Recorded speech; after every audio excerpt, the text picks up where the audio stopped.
Hi everyone, Sandman here. Today's video is brought to you by a donation from Pete in Melbourne, Australia, and here's what he has to say. Hey Sandman, I watched your alpha male mindset video, and how in it you say that lifting weights decreases your lifespan.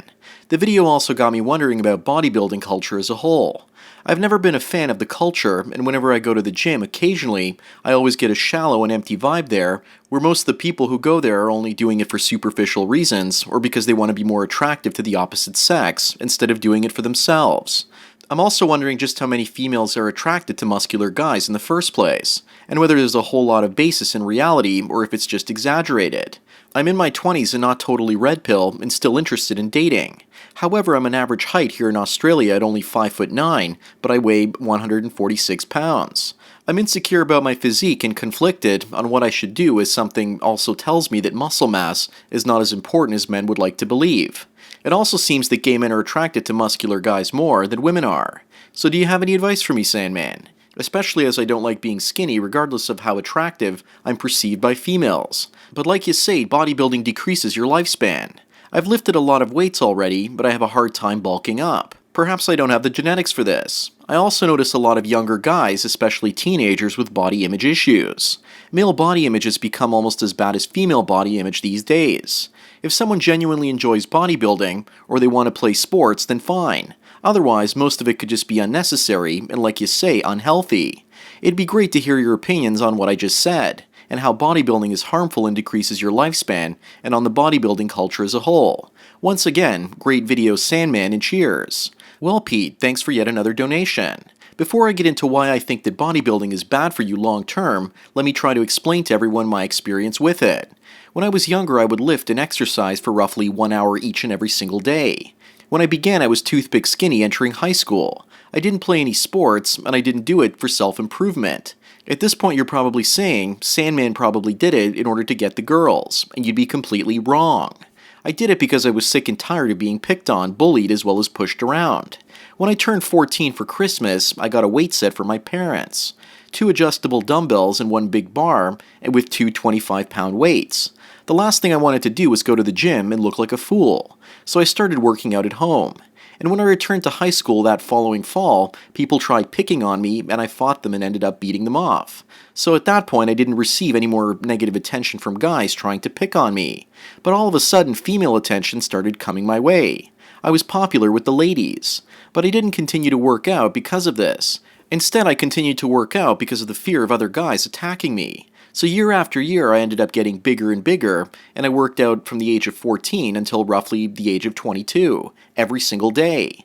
I would work my upper body one day, my lower body the next, and finally do tons of cardio and ab workouts on the third. It was a 3-day cycle, and I didn't stop completely until I was in my early to mid-20s, roughly 6 to 7 years after I started. Some years I didn't miss a single day. Even when I was sick and I could barely get out of bed, I would still take my meds and hit the gym. That's just how dedicated I was. Much the same way I'm dedicated to my MGTOW channel today. On the 23rd of January, it'll be exactly 2 years since I started popping a daily dose of red pills on YouTube. I'm committed the same way that I was while I was working out in school. But when I finished school and became an adult, the threat of getting bullied and into fights evaporated, and I stopped working out. I never worked out in gyms except a few times in the beginning. It was always at home, in my home gym, while watching television, in the one environment where I actually felt safe. But working out like that took its toll on my body. And regardless of what people say with regards to working out shortening your height and stunting your growth, it probably ended up making me taller because it promotes growth hormones. But during this whole entire time I was working out, I would constantly get injuries. One time I had a partial hernia, and oftentimes I would hurt my back from incorrect postures. But with regards to it shortening a person's lifespan, it has mostly to do with the fact that many of the serious weightlifters take steroids, supplements, as well as other things. They also end up getting heart attacks. Just look at good old Arnold Schwarzenegger as he got a heart attack around the age of 50. Another reason that athletes and bodybuilders die young is something called SDS, or sudden death syndrome. In my own family, my uncle died after being a professional soccer player in his 20s. My father played minor league soccer in Europe, and he once told me that his brother died of a massive heart attack because he overused his heart for a very long time. My mother's cousin was a professional swimmer, and he dropped dead of a heart attack around the age of 40. If you overuse your heart muscle and build it up over a really long period of time, then you're stressing it out, so it's more likely to fail. Every time there's a marathon, there's usually someone that drops dead. It's the same when you're driving your car. The more mileage you put on it, the worse it becomes. But I believe that only happens with high impact and intensity activities. Today I spent some time with the oldest MGTOW that I know. He's 94 years old and he still walks for about an hour and a half each and every single day around the city. And he's done that for the last 30 years of his life. He gets a lot of exercise, but it's really low intensity stuff. It keeps the weight off and keeps his heart pumping at a reasonable pace. So it's not simply overusing that causes the problems. It's the type of exercise that you do in the first place. I knew a 60-year-old doctor that lifted weights, rode his bike for miles each and every single day, and one day he ended up dropping dead of a heart attack in the middle of the street when he was at the pinnacle of his health. So I've seen some people in my family as well as circle of friends that have just dropped dead after their professional athletic careers ended. If you still don't believe that men that lift too much die younger, just go over to Louis Marco's channel, and you'll see him talk about many guys that died while they were in their 40s and 50s. Men that just dropped dead from steroid use or probably from overusing their bodies. It's not just death that men have to face from steroids with regards to getting cancer. A lot of the time getting hurt while bodybuilding is a serious problem. Strains, sprains, muscle injuries that don't heal properly are just some of the issues. And if you wear away the cartilage in your body, it's not going to grow back. I knew a woman that was in her mid-20s and an avid hiker, and she injured her knee from overuse and had problems for years due to scar tissue from the operations.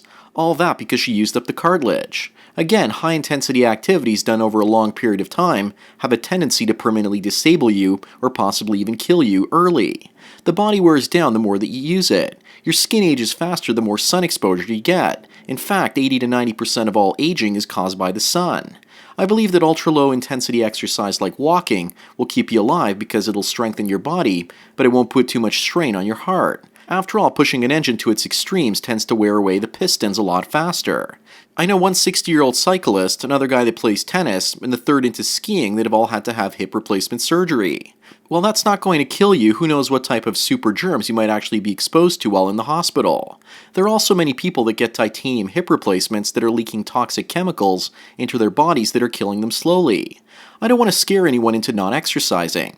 I think it's rather important to do a hike once in a while, to go for a walk for a couple hours, or do some low to moderate medium exercise. But lifting day in and day out is going to kill you, and when you stop lifting, you'll more than likely continue eating the way that you did in the past. You'll become obese, and then you'll have a heart attack from that.